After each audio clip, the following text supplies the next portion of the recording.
బ్రేక్ఫాస్ట్లోకి high protein ఉన్న కాబూలీ శనగలతో ఈరోజు పచ్చడి తయారు చేసే విధానం షేర్ చేస్తున్నానండి. ఇది చాలా అంటే చాలా టేస్ట్గా ఉంటుంది, చాలా సింపుల్ తయారు చేసుకోవడం. హలో అందరికీ నమస్తే, వెల్కమ్ టు ఆనోస్ కిచెన్. కాబూలీ శనగల పచ్చడి తయారు చేసుకోవడానికి ముందుగా ఈ శనగలు అనేది మనం రాత్రి నానబెట్టేసుకోవాలి.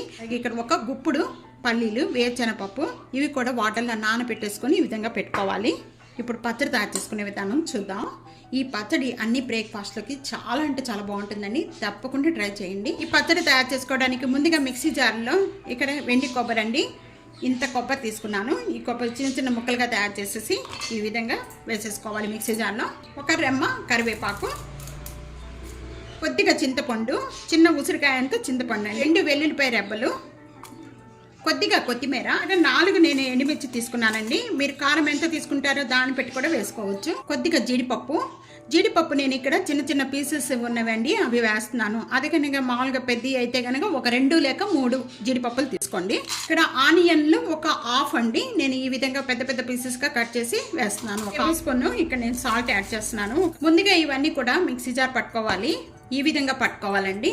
ఒక గుప్పుడు పల్లీలు దీంట్లో యాడ్ చేసేస్తున్నాను. 1 కప్పు శనగలు కూడా దీంట్లోనే యాడ్ చేసేస్తున్నాను. మొత్తం కలిపేసేసుకొని మళ్ళీ మిక్సీ జార్ పట్టుకుందాం.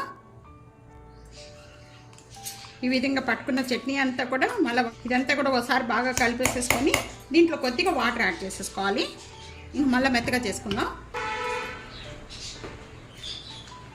ఈ చట్నీ అంతా కూడా ఈ విధంగా చేసుకోవాలి, బాగా మెత్తగా చేసుకోవద్దు. అంతా కూడా ఒక బౌల్లో వేసేసుకుందాము.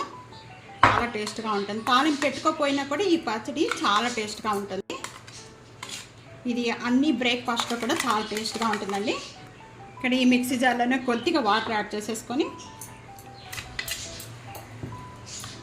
పచ్చడి తాలింపు పెట్టుకోవడానికి 2 టేబుల్ స్పూన్ ఆయిల్ యాడ్ చేస్తున్నాను. ఆయిల్ బాగా కాగిపోయిన వెంటనే ఇక్కడ తాలింపు గింజలండి, నేను ఇక్కడ జీరా ఆవాలే యాడ్ చేస్తున్నాను. జీరా ఆవాలు, ఎండుమిర్చి, అలాగే కొద్దిగా కరివేపాకు. ఇంకా స్టవ్ బంద్ చేసేసుకుందాం.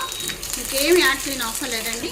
ముందుగా మనం పచ్చడి తయారు చేసుకున్న దీంట్లో ఈ తాలింపు అంతా కూడా యాడ్ చేసేస్తున్నాను.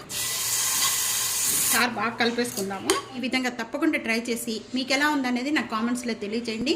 ఇది అన్ని బ్రేక్ఫాస్ట్లో కూడా చాలా అంటే చాలా టేస్ట్గా ఉంటుంది. ఫ్యామిలీతో ఫ్రెండ్స్తో వీడియోని షేర్ చేయండి, వీడియో లైక్ చేస్తూ ఉండండి, సబ్స్క్రైబ్ చేసుకోవడం అస్సలు మర్చిపోవద్దు. Thank you for watching.